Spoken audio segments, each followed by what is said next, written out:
ఎందుకంటే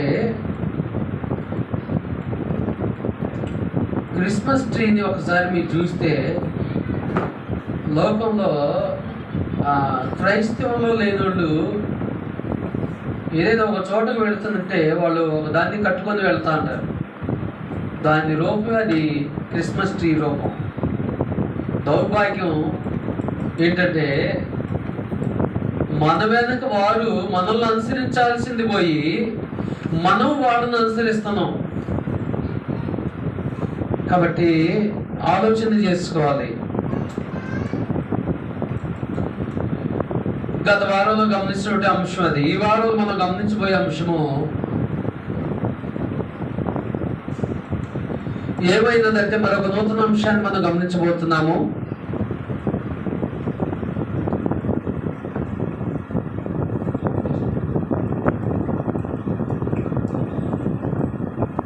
విశ్వసించుట.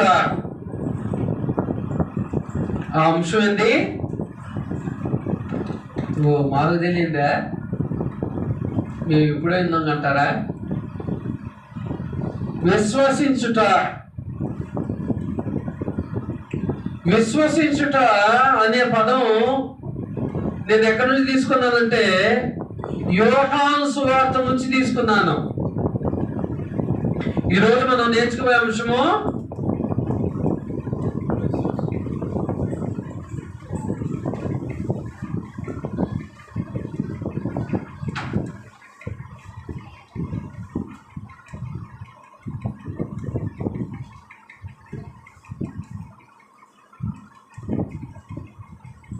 విశ్వసించుట.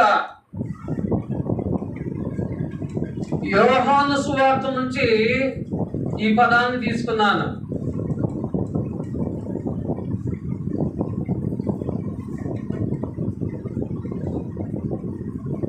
యోహాను సువార్త మీరు చదువుకుంటుంటే యోహాను సువార్తలో ఈ పదము చాలా మార్లు కనిపిస్తూ ఉంటుంది.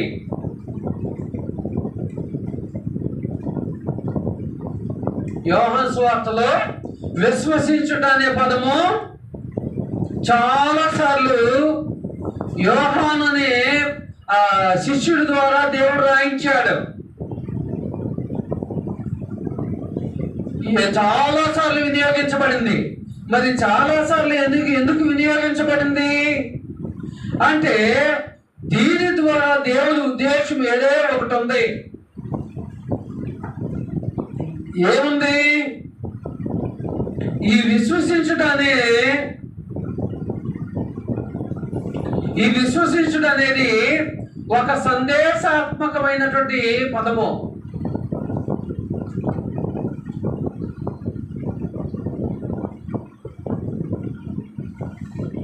సందేశాత్మక పదము. సందేశాత్మక అంటే ఈ మాటలోనే అర్థం ఉంది. దీని ద్వారా ఏదో ఒక సమాచారాన్ని దేవుడు తెలపాలని అనుకుంటున్నాడు. దీని ద్వారా దేవుడు సమాచారాన్ని తెలియజేయాలని అనుకుంటూ ఉన్నారు. ఆ సమాచారం ఏంటంటే విశ్వసించుట.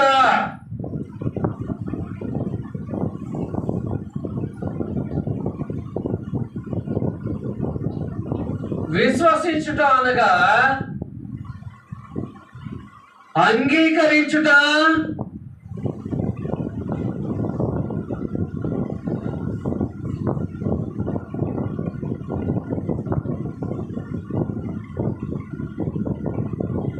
విధేయత చూపుట,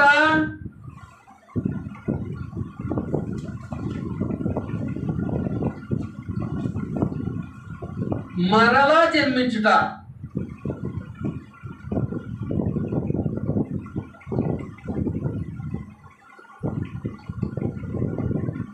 అంగీకరించుట, విధేయత చూపుట, మరలా జన్మించుట. ఎంత అర్థం ఉంది విశ్వసించుట అనే మాటలో యోహాను సువార్త నుంచి.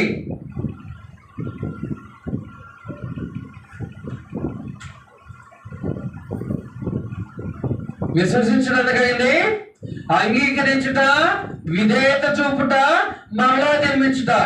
ఏం అంగీకరించాలి? ఏం అంగీకరించాలి? రోమపత్రిక 10వ అధ్యాయం 17వ వచనం రండి. రోమ 10:17.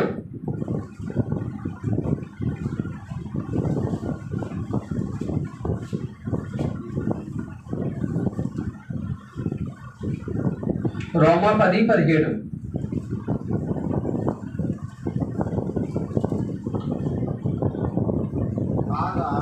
కాగా చదవండి.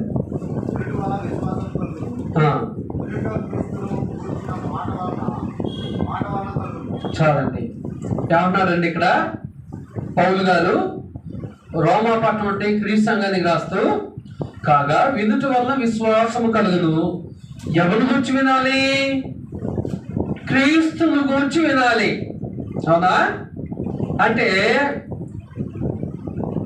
క్రీస్తును గురించి వినాలి. క్రీస్తును గురించి విని ఏం చేయాలంట? అంగీకరించాలి. క్రీస్తును గురించిన సమాచారం నీవు ఉంటే నీ బ్రతుకును దిద్దుకోవాలని నీలో మార్పు కలిగితే నీవు అంగీకరిస్తావు. ఎప్పుడు నువ్వు అంగీకరించగలవు? ఎప్పుడు నువ్వు అంగీకరించగలవంటే నీ బ్రతుకులో దేవుడికి విరోధమైన కార్యాలు ఉన్నాయి అని నువ్వు గ్రహిస్తేనే అంగీకరించగలవు. ఇంకా వాటిని దిద్దుకునే మనసు ఉంటేనే అంగీకరించగలవు. అవునా కదండి? ఇప్పుడు ఆ మార్పు అనేది ఒకసారి అంగీకరించిన తర్వాత నువ్వు దేవుని వాక్యానికి ఏం చేయాలి? విధేయత చూపాలి. అంగీకరించిన తర్వాత విధేయత చూపాలి అంటే గౌరవించాలి. అలాగ నువ్వు నిజంగా గౌరవించగలిగినప్పుడు మళ్ళా జన్మించగలవు. అయ్యో నేను ఏమండి స్నానం చేయకుండా ప్రార్థన చేసుకోను, నేను చాలా దేవుడి వాక్యాన్ని గౌరవిస్తానంటే ఆ గౌరవం గురించి మాట్లాడట్లే ఇక్కడ బైబిల్లో. గౌరవించడం అంటే ఏంటంటే ఆయన చిత్తాన్ని జరిగించే సమయాన్ని దేవుడు నీకు ఇచ్చినప్పుడు ఆ సమయంలో నీ భార్య గాని, నీ బిడ్డ గాని, నీ తల్లిదండ్రులు గాని ఆ సమయాన్ని మా కొరకు కేటాయించమన్నప్పుడు నువ్వు కేటాయిస్తున్నావే వాళ్ళకు లోబడితే, వాళ్ళకు భయపడి, అది దాన్ని గురించి దేవుడు అడిగేది. అర్థమవుతుందండి? కాబట్టి ప్రియ సహోదరి సహోదరులారా, అలాగ నిజంగా నువ్వు గౌరవించగలిగితే నువ్వు మళ్ళా జన్మించగలవు. మళ్ళా జన్మించడం అంటే ఏందో ఆ మెసేజ్ చివరిలో మీకు అర్థమైంది. అయితే ఎన్ని విషయాల్లో అంగీకరించాలి?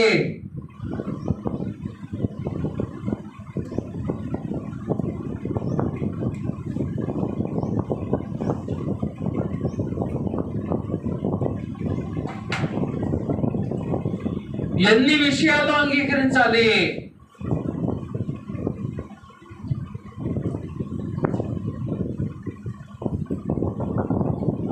ఎన్ని విషయాల్లోనండి? ఎన్ని విషయాలు అంగీకరించాలండి?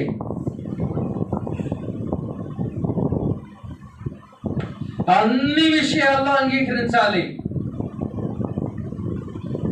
అనగా ప్రతి విషయంలో. మరి అంగీకరిస్తున్నామా?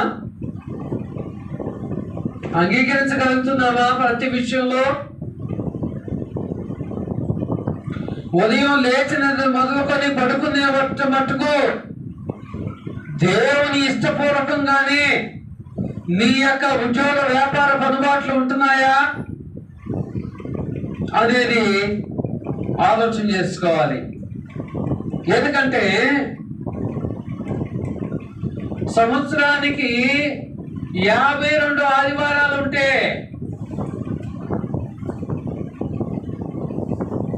ఎన్ని ఆదివారాలు నువ్వు దేవుణ్ణి అంగీకరిస్తున్నావు? ఎన్ని ఆదివారాలు దేవుణ్ణి అంగీకరిస్తున్నావు? ఎన్ని ఆదివారాలు మేనేజర్ని అంగీకరిస్తున్నావు, ఎన్ని ఆదివారాలు నీ యజమానుని అంగీకరిస్తున్నావు, ఎన్ని ఆదివారాలు నీ కుటుంబ సభ్యుల మాటలు విని, నీ భార్య మాటలు విని దేవుణ్ణి ఆరాధించకుండా అపవాదిగాన్ని అంగీకరిస్తున్నావు. ఎందుకంటే నీవు దేవుణ్ణి ఆదివారం అంగీకరించకుండా నిన్ను అపవాది ప్రోత్సహిస్తున్నప్పుడు నువ్వు నిజంగా ఎలాంటి స్థితిలో ఉంటున్నావు? అపవాది విధేయత చూపినట్లే కదా. ఎందుకంటే భూమి మీద దేవుడు, ఆ తర్వాత అపవాదిగాడే ఉన్నాడు. దేవుడికి మనం విధేయత చూపట్లేదంటే, దేవుడిని అంగీకరించట్లేదంటే ఇండైరెక్ట్ గా కాదు, డైరెక్ట్ గానే అపవాది గారికి వాడికి విధేయత చూపినట్టే. కాబట్టి ఇప్పుడు ఈ దేవుని పిల్లరా ఒకసారి ఆలోచన చేసుకోవాలి. ఎన్ని విషయాల్లో నువ్వు దేవుని చిత్తాన్ని అంగీకరిస్తున్నావు, ఎన్ని విషయాల్లో అంగీకరించి నీవు ఎన్ని విషయాల్లో విధేయత చూపగలుగుతున్నావు అనేది ఆలోచన చేసుకోవాలి. అవునా? ఎందుకంటే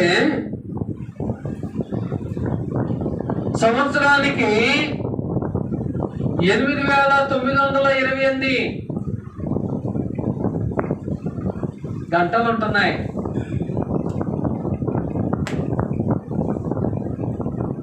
52 ఇంటూ 2 గంటలు ఎంతండి? మరి ఎన్ని గంటలైనా దేవుణ్ణి ఆరాధిస్తాను కేటాయించగలుగుతున్నావా? 8,928 గంటల్లో ఎన్నండి? అసలు ఎంత ఈజీ అండి, 104 గంటలు. అంటే 104 గంటలు కూడా నువ్వు దేవునిని అంగీకరించలేకపోతున్నావు, దేవుని చిత్తానికి విధేయత చూపలేకపోతున్నావు. చాలా మంది ఉంటున్నారు. అదే రీతిగా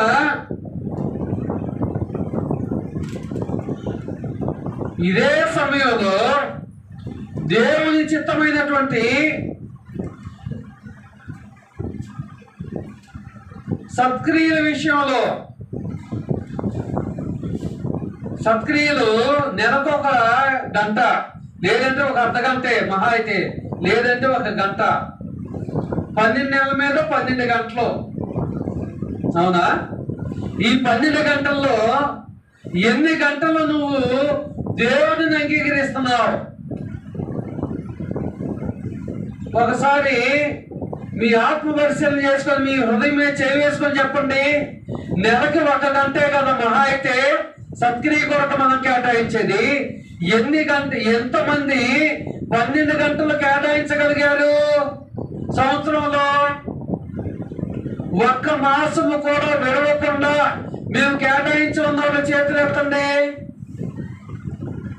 ఎందుకు చేతులు ఎత్తలేకపోతున్నారు?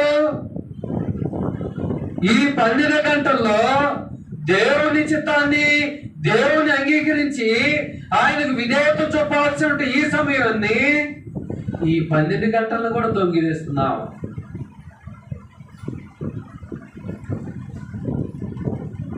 చూడండి ప్రియ దేవుని పిల్లారా, ఎన్నో సంవత్సరాలు దేవుడు మనకు ఆయుష్కాలాన్ని ఇస్తూ ఉన్నాడు. మనము రోడ్ల వెంట వెళ్ళినప్పుడు ఫ్లెక్సీలు కనపడతా ఉంటాయి, ఆస్తుని వాళ్ళని, శ్రద్ధాంజలని. మనకంటే వయసులో తక్కువ ఉన్న వాళ్ళు చాలా మంది చనిపోతున్నారు.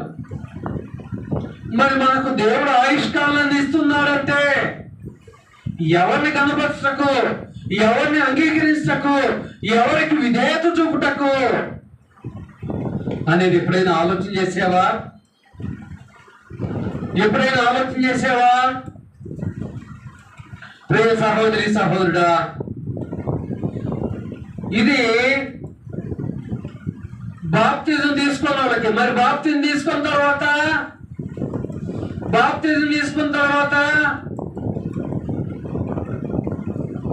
మనం ఏం ప్రకటించాలి? సువార్తను ప్రకటించాలి. ఈ సువార్త ప్రకటించే విషయంలో ఈ 8,928 గంటల్లో ఎన్ని గంటలు నువ్వు కేటాయించగలుగుతున్నావు? ఎన్ని గంటల సువార్త ప్రకటన కొరకు కేటాయించగలుగుతున్నావు?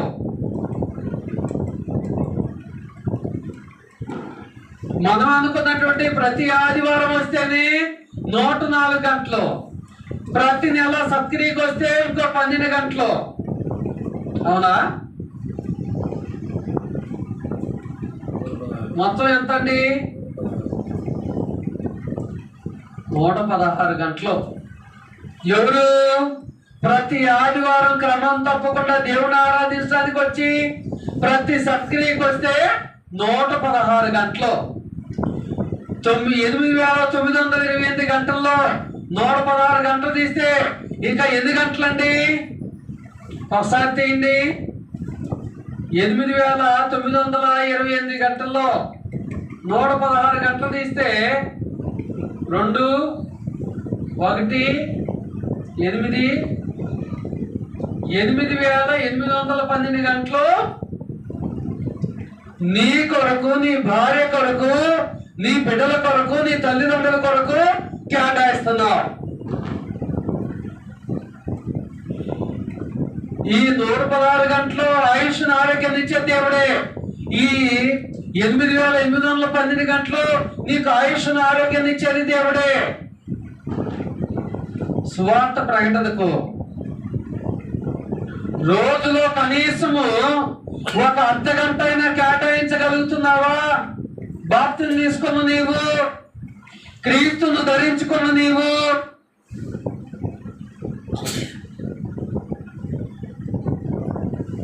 రోజుకి 1 అర్ధగంట అయినా కేటాయించగలుగుతున్నావా?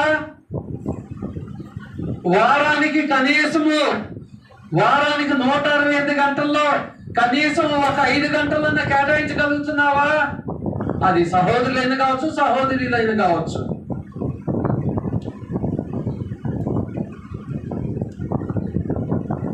దేవుడు నీకు ఇచ్చే ఆయుష్ కాలంలో ఇన్ని గంటలుంటే అన్ని గంటల్లో కనీసము ఎన్ని గంటలు నువ్వు వాక్యమును ప్రకటించడానికి నువ్వు ప్రయాసపడుతున్నావు, సమయాన్ని కేటాయిస్తున్నావు.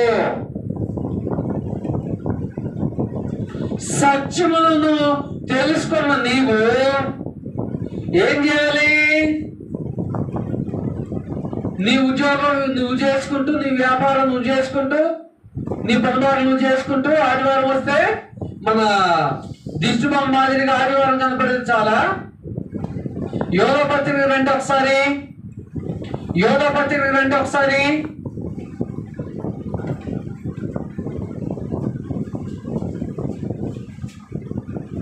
ప్రకటన కంటే ముందు ఉంటుంది. చదవండి 3వ వచనం అండి. యోధపత్రిక 1 అధ్యాయం ఉంటుంది, 3వ వచనం చదవండి. చదవండి, గట్టిగా చదవండి.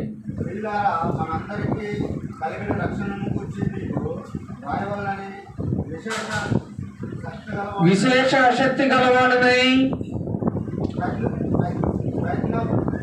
ప్రయత్నపడుచుండగా ఒక నిమిషం ఆగండి. ఎవరికంట అంటే ఎవరండి పరిశుద్ధులు అంటే ఎవరు? తెల్ల బట్టలు వేసుకున్న వాళ్ళ గురించి చెప్పట్లే ఇక్కడ. వాక్యానుసారమైన బాప్తిజం పొందినటువంటి వారి గురించి మాట్లాడుతున్నాడు. పరిశుద్ధులకు ఒక్కసారి అంటే అర్థమైందండి. ఒక్కసారి అప్పగింపబడిన బోధ అంటే అర్థమైంది. కలిపి చెరిపడి బోధ కాదు. అర్థమవుతుందండి. ఆ ఒక్కసారి అప్పగింపబడిన బోధ కొరకు ఏం చేయాలంట? చదవండి. మళ్ళీ ఒకసారి చదవండి, మళ్ళీ ఒకసారి పెద్ద చదవండి. అప్పగింపబడిన బోధ నిమిత్తము మీరు పోరాడవలనని. ఏం చేయాలంట? అంటే పోరాటం అంటే ఏంటండి? ఎక్కడే దొరికిపోతామండి అందరం. ఎందుకంటే పోరాడడం వల్లని వేడుకొంటూ రాయవలసి వచ్చెను. అప్పుడు వాళ్ళు రాయాల్సి వచ్చింది. ఇప్పుడు మనకైతే ప్రతిరోజు ప్రతి నిమిషం రాయాలేమో. నిజంగా అలాంటి అవకాశం ఉంటే మనం ఏం చేయాలంటే అప్పగింపబడిన బోధ నిమిత్తము పోరాడాలి. ఏం చేయాలి? ఎవరి మీద తెలుసా? నువ్వు చేసుకున్న భార్య మీదే, నీవు కన్న పిల్లల మీదే, నిన్ను కన్న తల్లిదండ్రుల మీద, నువ్వు అమితంగా ప్రేమించే స్నేహితుల మీద. ఆ సత్తువ నీకుందా ప్రియ సహోదరి సహోదరుడా? సువార్త ప్రకటనకు వెళతానన్నప్పుడు అపవాదిగాడు నీ భార్య ద్వారా శోధించినప్పుడు నువ్వు దేవునికి విధేయత చూపుతున్నావా? అపవాదిగాడికి విధేయత చూపుతున్నావా? ఆలోచన చేసుకుంటున్నావా? పోరాట పటిమ ఉందా నీలో?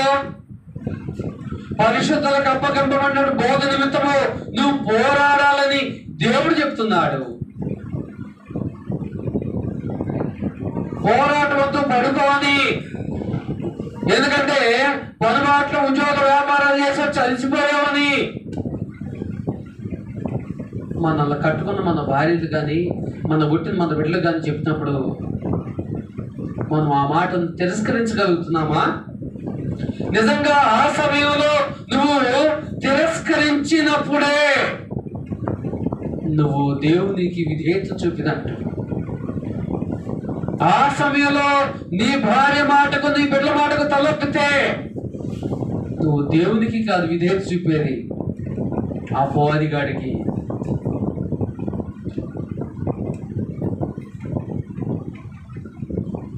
కాబట్టి ప్రియ సహోదరి సహోదరులారా, విధేయత చూపే విషయంలో, సువార్త ప్రకటించే విషయంలో పోరాటం ఉందా? ఎన్ని నూతన సంవత్సరాలు దేవుడు నీ జీవితంలోకి ప్రవేశపెడుతూ ఉన్నాడు. ఎప్పుడు మార్చుకుంటావు నీ బ్రతుకుని? ఇంకా ఎంత సమయం కావాలి నువ్వు సువార్త ప్రకటించడానికి? నీ కళ్ళెదుట నీ బంధువులు, స్నేహితులు, రక్త సంబంధికులు ఎంతమంది అసత్యములో మగ్గుతున్నారు. వాళ్ళకి చెయ్యి ఇచ్చేటప్పుడు నువ్వు వాళ్ళకు వాళ్ళను చెయ్యి ఇచ్చి వాళ్ళను బయటికి తీసుకురావాలంటే నువ్వు సమయాన్ని కేటాయించాలి. ఆ పని సువార్తికుడు ఒక్కడిదే కాదు ప్రియ సహోదరి సోదరుడా. ఇక్కడ ఏమన్నాడు? పరిశుద్ధులు అందరికి అన్నాడా? పరిశుద్ధులకు అన్నాడా? పరిశుద్ధుడికి అన్నాడా? చదువుకోండి జాగ్రత్తగా. ఇంటికి వెళ్ళిన తర్వాత కూడా 10 సార్లు చదువుకోండి. ఇంకా అర్థం కాకపోతే ఆ పరిశుద్ధ లిస్ట్ లో నువ్వు కూడా ఉన్నావు. ఆ పరిశుద్ధ లిస్ట్ లో సహోదరి నువ్వు కూడా ఉన్నావు. మరి నువ్వు ఎంత మట్టుకు సువార్త ప్రకటించగలుగుతున్నావు? ప్రకటించగలిగితే ఎందుకు సంఘము క్షేమాభివృద్ధి చెందట్లేదు? సంఖ్యలోను, నాణ్యతలోను. బాప్తిని తీసుకున్నాడు ప్రతి ఒక్కరు కూడా సువార్త పని చేస్తే దేవుడు ఆయుష్కాలం ఇచ్చినటువంటి 8,928 గంటల్లో కనీసము ఒక 100 గంటలైనా దేవుని సువార్త ప్రకటించడానికి వినియోగించగలుగుతున్నారా? దేవుడి యొక్క యోధపత్రిక ద్వారా మీకు సవాలు విసురుతున్నాడు. ఆ సవాల్ని స్వీకరించే ధైర్యం కానీ దమ్ము కానీ నీలో ఉందా? ఎప్పుడు కూడా దేవుడు పొడిగించే ఆయుష్కాలాన్ని పొందుకుంటూ, దేవుడిచ్చే ఆరోగ్యాన్ని పొందుకుంటూ, నీ ఉద్యోగ వ్యాపారాల కొరకైనా నువ్వు క్రైస్తవునిగా భూమి మీద జీవితాన్ని ప్రారంభించింది. పరిశుద్ధుడిగా దేవుడు నిన్నించింది. ఇంకా ఎంత టైం కావాలి నీకు సువార్త ప్రకటించడానికి? సువార్త ప్రకటించడానికి బయలుదేరడానికి ఎంత టైం కావాలి నీకు? నువ్వు బాప్తిజం తీసుకునేటప్పుడు అయా ఇక్కడ నుండి నేను నీ చిత్తాన్ని జరిగిస్తానని అన్నప్పుడు, మన కుటుంబ సభ్యులు అడ్డుకుంటున్నప్పుడు, సువార్త ప్రకటించడానికి వెళ్ళేటప్పుడు నీకు గుర్తు రావట్లేదా? ఒప్పుకోడు. ఎవరు వచ్చి గుర్తు చేయాలి? మళ్ళీ నీకు ఎవరు వచ్చి గుర్తు చేస్తారండి? వాక్యం ఈ రీతిగా సెలవిస్తుంటే మనము ఎంత మట్టుకు దేవుని గౌరవిస్తున్నాము, దేవునికి విధేయత చూపుతున్నాము.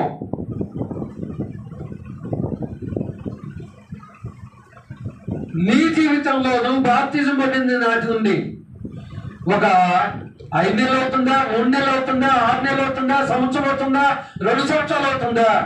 ఇన్ని సంవత్సరాల్లో నీ ద్వారా ఎంతమంది సత్యములోకి నిలబడ్డారు? ఎంతమంది నిలబడిన వాళ్ళు స్థిరంగా కొనసాగుతున్నారు? ఆత్మపరిశీలన చేసుకున్నావా? నా ద్వారా ఎంతమందిని దేవుడు నాకు మనం వెతుక్కుని వాళ్ళను సత్యంలోకి నడిపించాల్సిన అవసరంలా, మనకే దేవుడు పరిచయం చేస్తున్నాడు అసత్యంలో ఉన్న వాళ్ళని. మనం చేసే ఉద్యోగం దగ్గర, వ్యాపారం దగ్గర, పనుబాటు దగ్గర. మరి దేవుడు మనకు వాళ్ళను చూపిస్తున్నప్పుడు, దేవుడు మనం వెతుక్కోకుండా మనకు చూపిస్తున్నప్పుడు మనం నిజంగా వాళ్ళను మార్చగలుగుతున్నామా? నిజంగా మార్చగలుగుతున్నామా? చేయని ప్రకటించలేమా? 100 గంటలు, సంవత్సరానికి 100 గంటలు కేటాయించలేమా? 100 గంటలు ఒక పెద్ద సమయమా? ఏమండి, ఒకసారి మీరు ఇంటికి వెళ్ళిన తర్వాత ఈ 8,928 గంటల్లో ఎన్ని గంటలు పడుకుంటున్నావు? నువ్వు నిద్రపోవటానికి, నువ్వు ఆరోగ్యం కొరకు నిద్రపోవటానికి ఎంత టైం కేటాయిస్తున్నావు? నీ భార్యను సంతోష పెట్టడానికి, తను కోరిన ప్రతి కోరికను తీర్చడానికి ఎంత టైం కేటాయిస్తున్నావు? నీ బిడ్డలు ఇతరుల బిడ్డల కంటే బాగుగా ఉండాలని వారి కొరకు ఎంతగా ప్రయాసపడుతున్నావు? వీటన్నిటిలో సువార్త ప్రకటన కొరకు కేటాయించే సమయమే మనం దొంగిలించాలి. ఏంటంటే ఇది? ఏ విశ్వసించావు నువ్వు? ఏ అంగీకరించావు? ఎలాగ విధేయత చూపుతున్నావు? దేవుడు కొరకు విధేయత చూపుతున్నావా? నీ ఇష్టానుసారమైన విధేయత చూపుతున్నావా? యేసుక్రీస్తు కూడా అలాగే విధేయత చూపాడా? తను 12వ ఏట నుంచే సువార్త ప్రకటించాడు. సమాజ మందిరంలోకి వెళ్ళి దేవుడి మాటలను ప్రకటించాడు ఆయన. మరి నీవు సత్యము ఎరిగిన తర్వాత కూడా ఆ దేవుని మాటలు ప్రకటించడానికి ఎందుకు వెనుకడుగు వేస్తున్నావు? ఆల్రెడీ నువ్వు అంగీకరించావు, అంగీకరించే స్థితిలోనే ఉన్నావు. విధేయత చూపుతానని ఒప్పుకున్నావు, మళ్ళా జన్మిస్తానని ఒప్పుకున్నావు. కానీ అది నీటి మూటలుగా మారాయి. ఆ మాటలు నీటి మూటలుగా మారాయి. నీటి మూటలు అంటే తెలుసుగా మీకు? నీటిని ఏ పాత్రలోనైనా స్టోర్ చేయగలం, కానీ మూట కట్టి ఉంచగలమా ఒక క్లాత్ లో? ఏమండి, మన మాటలు కూడా అలాగే ఉన్నాయి. దేవుని ఎదుట, సంఘం ఎదుట, సువార్తకుని ఎదుట, బంధువులు ఎదుట ఒప్పుకోలేమో, ఘనంగా ఒప్పుకుంటున్నాము. కానీ తీరా విధేయత దగ్గరకు వచ్చేసరికి మనలో మనం తేలిపోతున్నాం పైకి. కాబట్టి మరి సహోదరి సోదరుడా, ఈ 2024 సంవత్సరం డిసెంబర్ చివరి నెలలో చివరి ఆదివారం ద్వారా దేవుడు నిన్ను అడుగుతున్నాడు, నా ప్రియ కుమారుడా, నా ప్రియ కుమార్తె, ఎంత మటుకు నా పని జరిగించావు? ఎన్ని సంవత్సరాలు అవుతుంది నువ్వు నాకు కుమారుడుగా నూతనంగా జీవితాన్ని ప్రారంభించి? ఎన్ని సంవత్సరాల్లో ఎంత మందిని నువ్వు తీసుకొచ్చావు సత్యంలోకి? ఎంతమందిని తీసుకొచ్చావు?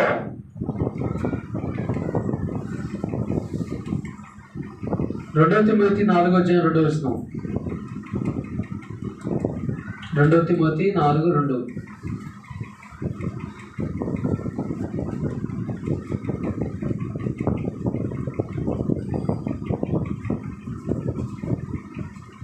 చదవగలిగిన వాళ్ళు చదవండి.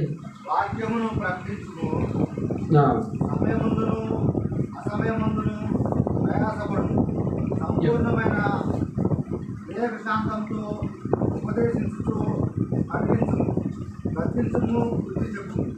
చాలండి. ఏం చేయాలంటండి? వాక్యమును ఏం చేయాలంట? ప్రకటించాలంట. ఎవరు? మారు మనసు పొందిన ప్రతి ఒక్కళ్ళు కూడా వాక్యమును ప్రకటించము, సమయమందు. ఎప్పుడెప్పుడు అంట?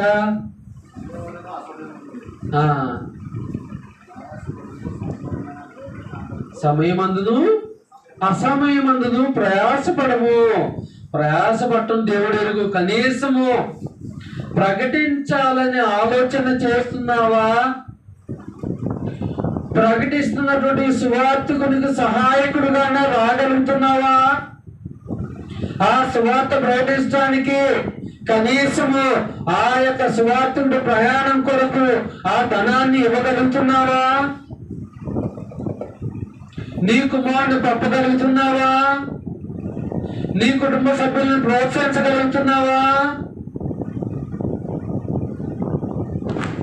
ఏమండి, ఎన్ని విషయాలు మనం సమయమందును అసమయమందును ప్రయాసపడుతున్నామండి. ఎప్పుడో సమ్మర్లో కొద్దిగా సువార్త కొడుకులు జరిగినాయి. 8 సంవత్సరాల సువార్త పరిచర్యలో గత సమ్మర్లో 10:30-11 అయితేనే 2-3 అయినట్టుగా ఫీలింగ్స్ ఉంటాయి మనలో.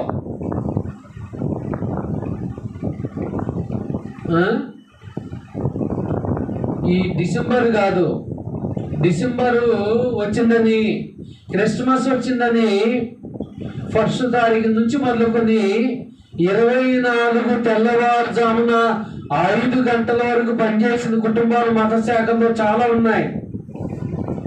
మళ్ళా నూతన సంవత్సరం వస్తుందని, మళ్ళా గుడ్ ఫ్రైడే వస్తుందని, మళ్ళా ఉపవాస దినాలు వస్తుందని, మళ్ళా వాళ్ళు సువార్త కూటాలు అంటారు. సువార్త కూటాలు పెట్టుకున్నప్పుడు కుటుంబాలు పోయి మంచులో పడుకుంటారు స్టేజీ మీద పనిచేసి.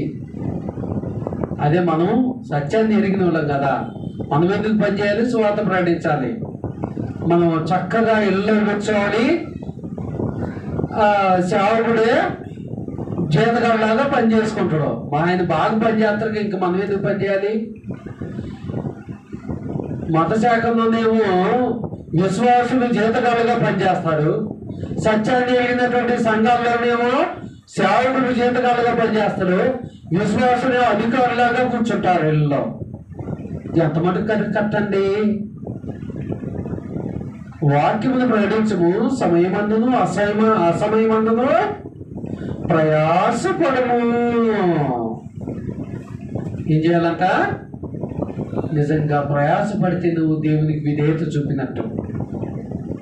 ప్రయాసపడుతున్నానండి నా కుటుంబం కొరకంటే అపవాది గారికి విధేయత చూపినట్టు, అపవాదికి విధేయత చూపినట్టు ప్రియ సహోదరి సోదరుడా. కాబట్టి ఆలోచన చేసుకోగలుగుతున్నావా? సువార్త ప్రకటించే విషయంలో దేవుని నిర్ణయాన్ని అంగీకరించగలుగుతున్నావా? ప్రియ సహోదరి సహోదరుడా, ఎప్పుడు కూడా మత్తయి సువార్త 16:26 ఉంటుంది. ఒకడు లోకమంతా సంపాదించుకొని తన ప్రాణం పోగొట్టుకునే ఏ ప్రయోజనము అంటుంది. అవునా? మనం ఎప్పుడు కూడా లోకాన్ని సంపాదించుకోవడానికి ఉద్యోగం నుంచి వచ్చిన తర్వాత ఆ పనుబాట్లు, కుటుంబ అవసరాలు ఎప్పుడు ఇవే. మరి సువార్త ప్రకటనకి ఎప్పుడు కేటాయించగలుగుతున్నావు? అదే సహోదరులైతే కుటుంబంలో ఉన్న వారి కొరకు భర్త కొరకు పనిచేయాలి, బిడ్డ కొరకు పనిచేయాలి, మిగతా సమయంలో నా కొరకు పని చేసుకోవాలంటే మరి ఎప్పుడు నువ్వు సువార్త ప్రకటించేది? ఒక కీర్తన 2 మాసాలు కీర్తన పాడుతూ ఉన్నప్పుడు మళ్ళా విడిగా పాడమంటే ఆ కీర్తన మనం ఎందుకు పాడలేకపోతున్నాము?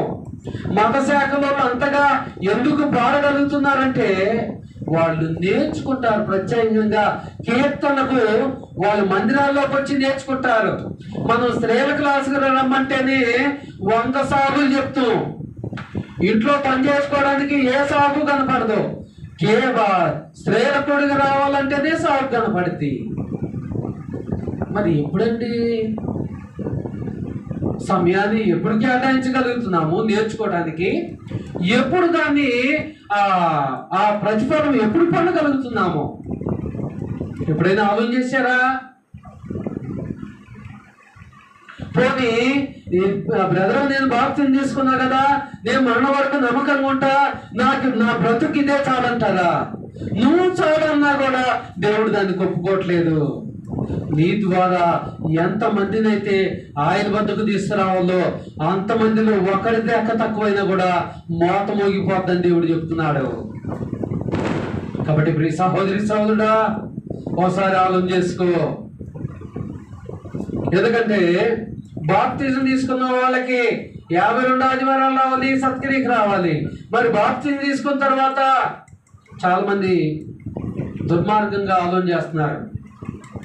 బాప్తిజం తీసుకున్న తర్వాత కూడా సత్క్రియలకు రావటానికి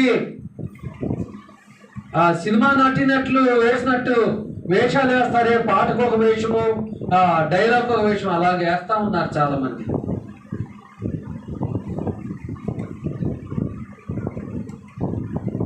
మరి దేవుని చిత్తాన్ని ఎప్పుడంటే నువ్వు జరిగించేది? దేవుని యొక్క సమస్తమైన ఆజ్ఞలు కట్టడంలో గైకొట్టాలని చెప్పావు కదా. ఎందుకంటే అంగీకరించి విధేయత చూపి మరలా జన్మించిన వారు అబ్రహాములో పెద్దల కాలంలో ఎవరు? అబ్రహాము. నేను చూపించి దేశాన్ని వెళ్ళమంటే ఈనాడు ఒక సహోదరుని రాయి అవశిష్యం పోదాం అంటే ఏ ఊరు బ్రదరు, ఎవరింటికి పోదాం, ఇవన్నీ డీటెయిల్స్ అన్నీ అతనికి సబ్మిట్ చేస్తేనే ఆయన ఆన్ బట్టన్ నొక్కుతురు, అంటే బండి ఎక్కుతురు. కానీ అబ్రహాం అలాగ అడగలే.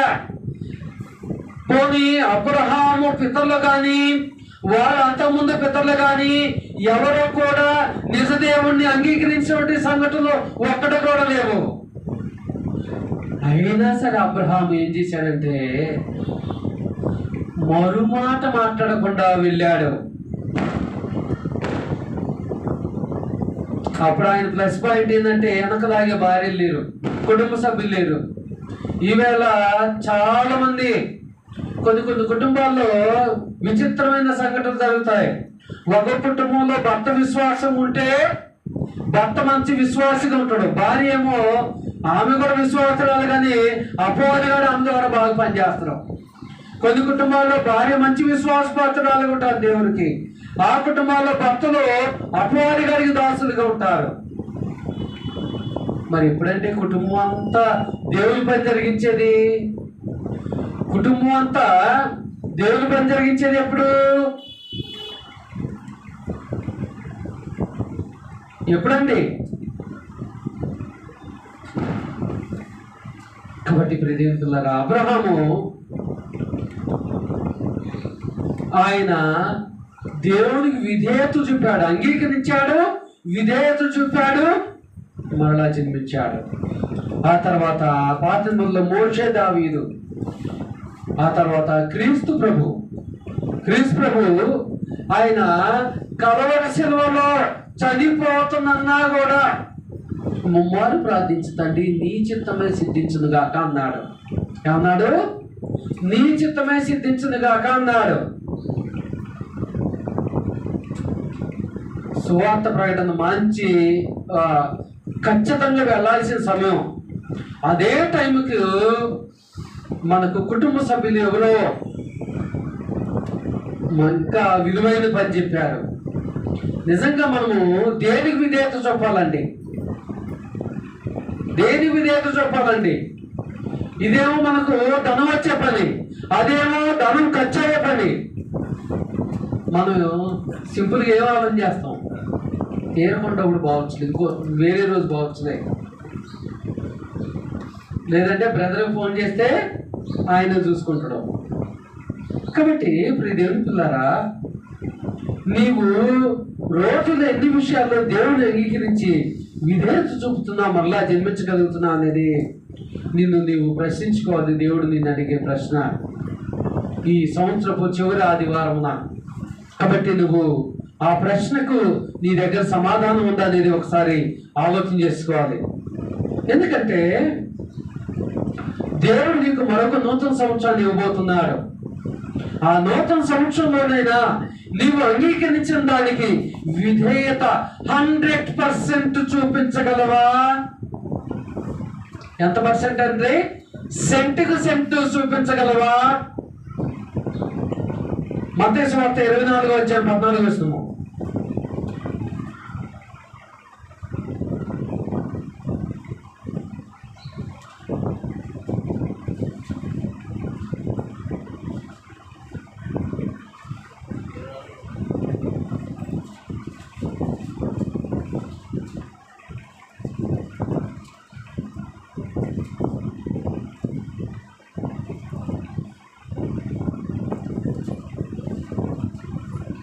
మరియు ఈ రాజ్య సువార్త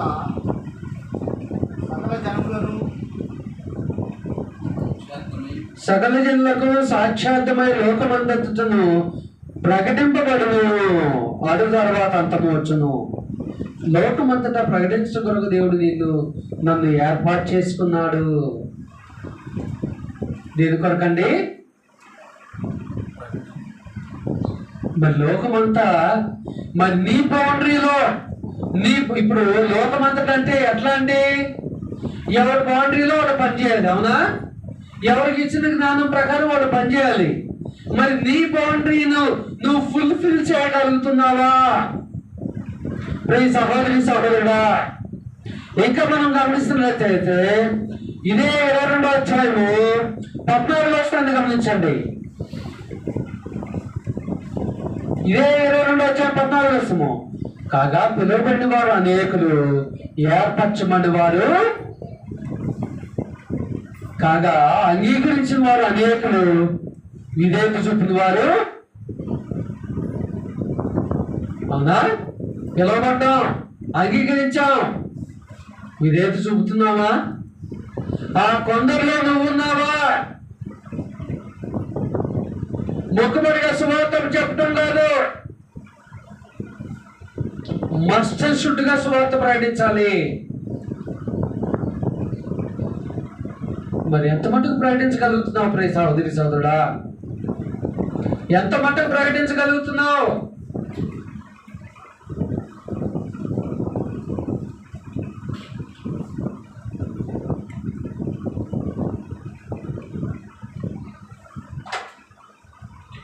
ఎంత మటుకు ప్రకటించగలుగుతున్నామండి?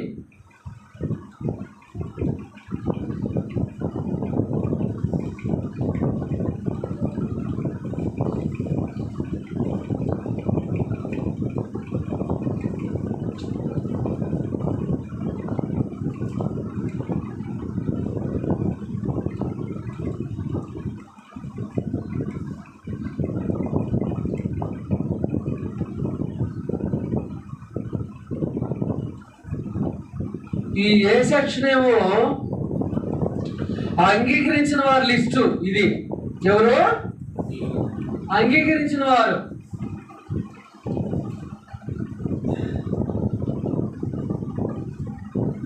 బి సెక్షన్ ఏమో ఎవరు? విధేయత చూపేవారు. సి సెక్షన్ వల్ల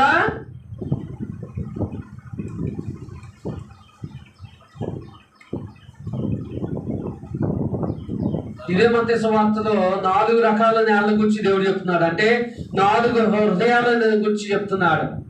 అవునా? చాలా మంది అంగీకరిస్తున్నారు. ఎంతమంది అంగీకరిస్తున్నారు అంటే బాప్తిని తీసుకునేటప్పుడు ఎంతమంది అయ్యా నీ పని జరిగిస్తాం అంటున్నారు. చివరికి పని జరిగించే విషయంలో సగం జరిగించేవాళ్ళు, కొద్దిగా జరిగించేవాళ్ళు ఎంతమంది, పూర్తి స్థాయిలో జరిగించేది ఇది. వాస్తవానికి ఈ భూభాగం మొత్తం ఇంత పర్సెంటేజ్ అంగీకరిస్తున్నారు. అంటే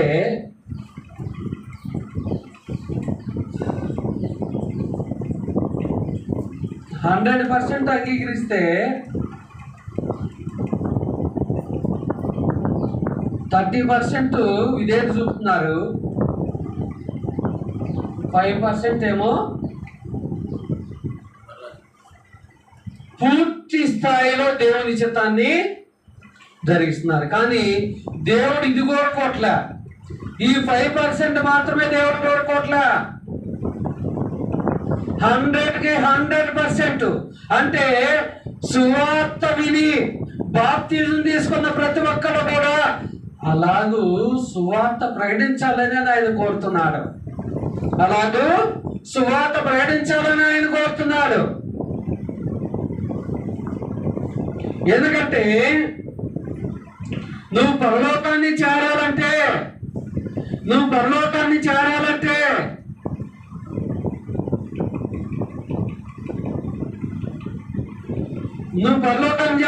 3 స్టెప్పులు ఉన్నాయి.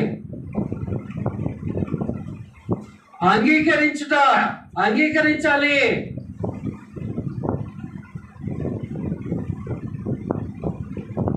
ఏం చేయాలి? అంగీకరించాలి. ఈ అంగీకరించేటప్పుడు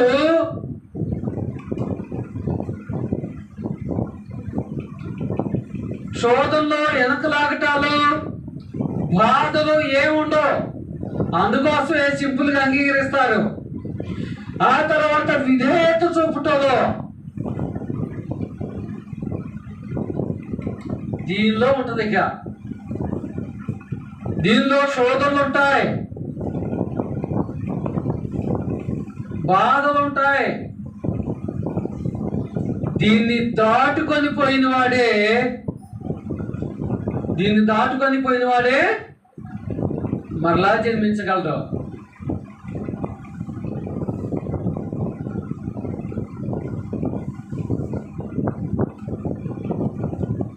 మరలా జన్మించగలడు.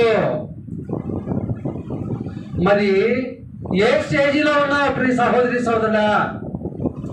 ఈ స్టేజీలో ఉన్నావా నువ్వు? ఈ స్టేజీలో ఉన్నావా? ఈ స్టేజీకి వచ్చావా?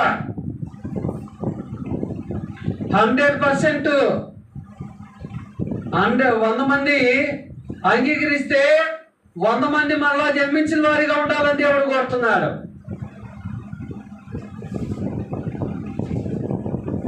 గత సంవత్సరం విడిచిపెట్టండి, ఈ నూతన సంవత్సరం నుంచైనా ఇప్పటి నుంచైనా మన బ్రతుకులు మార్చుకోవడానికి ప్రయత్నం చేయండి. ఇప్పటి నుంచైనా సువార్త ప్రకటించే విషయంలో మనం దేవుడికి ఎంత అన్యాయం చేస్తున్నామో, దేవుని పనికి ఎంత అన్యాయం చేస్తున్నామో, దేవుడిని ఎంత మోసం చేస్తున్నామో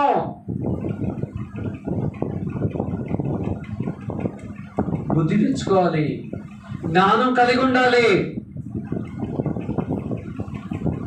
ఎందుకంటే ప్రీత సహోదరి సహోదరుడా, దేవుడు నువ్వు విశ్వసించానని నోటితో ఒప్పుకుంటే సరిపోదు. యాకోబు పత్రిక 2:26 ప్రకారము క్రియారూపకమైన విశ్వాసాన్ని కోరుతున్నాడు. నీ నోటి ఒప్పుకోలు ఎవరు కావాలి? ఆయనకు అవసరమా? అలాంటి వాళ్ళు చాలా మంది ఉన్నారు, ఒప్పుకునే వాళ్ళు ఆయన్ను, లోకంలో ఆయన ఒప్పుకునే వాళ్ళు చాలా మంది ఉన్నారు. నువ్వే అవసరంలే, కానీ నువ్వు ఆయన పూర్తి స్థాయిలో అంగీకరించావు. మరి పూర్తి స్థాయిలో విధేయత చూపు, పూర్తి స్థాయిలో మరలా జన్మించు. అంటే జన్మించే విషయంలో యేసుక్రీస్తు ఏమన్నాడు? నక్కలకు బొరియలు కలవు, ఆకాశ పక్షులకు గూళ్ళు కలవు, మనుషు కుమారుడు తలవాంచుకొనకను స్థలము లేదన్నాడు. మరి నువ్వు సంపాదించాలి.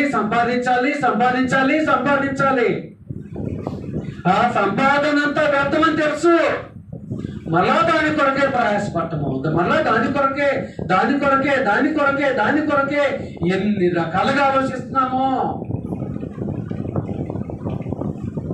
ఎందుకంటే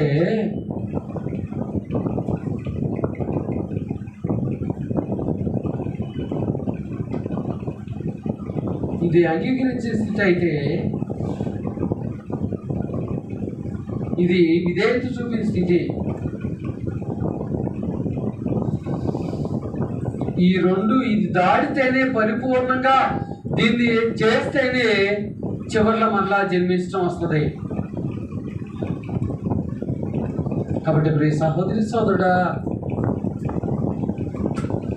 ఒక ఊరికి మనం వెళ్ళాలంటే ఎన్నో మలుపులను తప్పించుకొని వెళ్ళాలి, అవునా? ఎన్నో స్పీడ్ బ్రేకర్లని దాటుకొని వెళ్ళాలి. సువార్త ప్రకటించేటప్పుడు కూడా అంతే. నీ గమ్యస్థానం ఏదో నువ్వు చూడాలి, కానీ ఇదిగో ఇది అవసరమే కదా అది దాన్ని నిర్లక్ష్య పెడితే, దాన్ని వాయిదా వేస్తే, ఒకవేళ ప్రకటించాల్సిన వ్యక్తి చనిపోతే ఆ వ్యక్తి తాలూకా శిక్ష నీకే. కాబట్టి ప్రియ దేవుని పిల్లలారా, విధేయత చూపగలుగుతున్నావా? విధేయత చూపగలుగుతున్నావా? ఎన్ని విషయాల్లో మేనేజర్ మాట విని దేవునికి మేనేజర్ విధేయత చూపి దేవునికి అవిధేయతను చూపావు. ఎన్ని విషయాల్లో భార్య మాట విని భార్యకు విధేయత చూపి దేవునికి అవిధేయత చూపావు. ఎన్ని విషయాల్లో భర్త మాట విని భర్తకు విధేయత చూపి దేవునికి అవిధేయత చూపావు. ఎన్ని విషయాల్లో బిడ్డల మాట విని బిడ్డలకు విధేయత చూపి దేవునికి అవిధేయత చూపావు. గడిచిందేదో గడిచిపోయింది. మళ్ళా దేవుడు నీకు నూతన సంవత్సరాన్ని ఇవ్వబోతున్నాడు. నూతన సంవత్సరంలో నుంచి అయినా మన బ్రతుకులు మార్చుకోవడానికి ప్రయత్నం చేద్దండి. సువార్త ప్రకటించే విషయంలో దేవుడు కోరుకున్న 100% చేయలేకపోయినా కనీసం ఒక 50% అది చేయడానికి ప్రయత్నం చేద్దాం. కాబట్టి ఇప్పుడు దేవుని పిల్లరా, దేవుడే ఉన్నాడు. ఆయన నా నిమిత్తము అన్నదమ్ములైను, అక్క చెల్లెళ్ళైను, బంధువులైను, భార్యనైను, పిల్లలైను, తల్లిదండ్రులైను సమస్తమును, ఆ మాట గుర్తుపెట్టుకోవాలి. కాబట్టి మరి దేవుని పిల్లరా,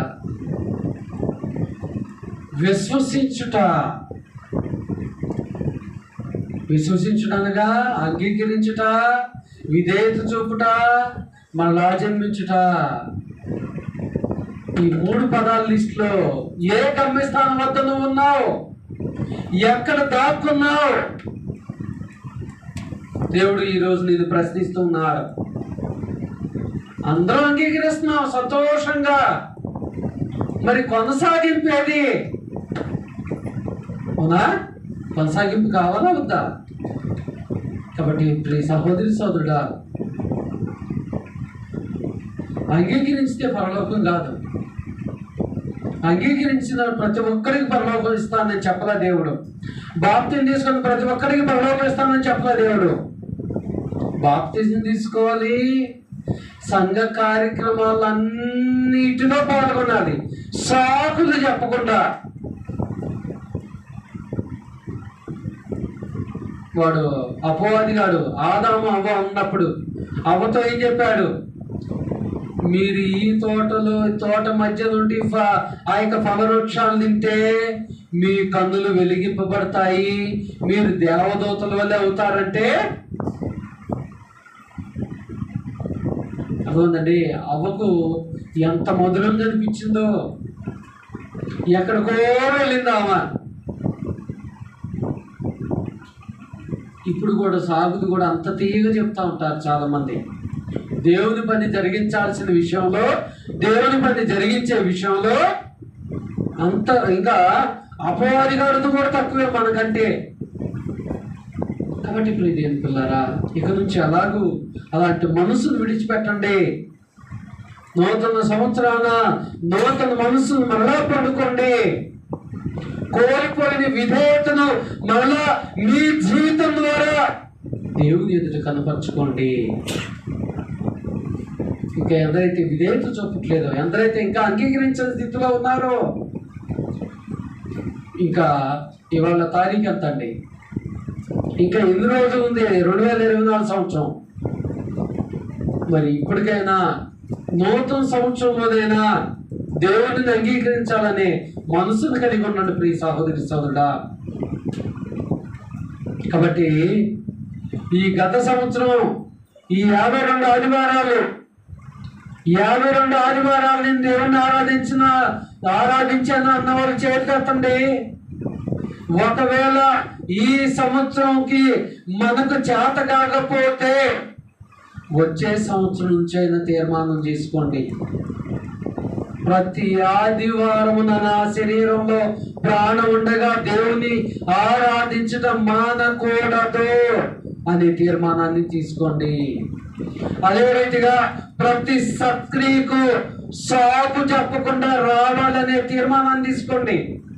ప్రతి స్త్రీల క్లాసుకు రావాలనే తీర్మానాన్ని తీసుకోండి. అప్పుడు మీరు విశ్వసించిన దానికి, అంగీకరించిన దానికి ప్రయోజనం ఉంటుంది.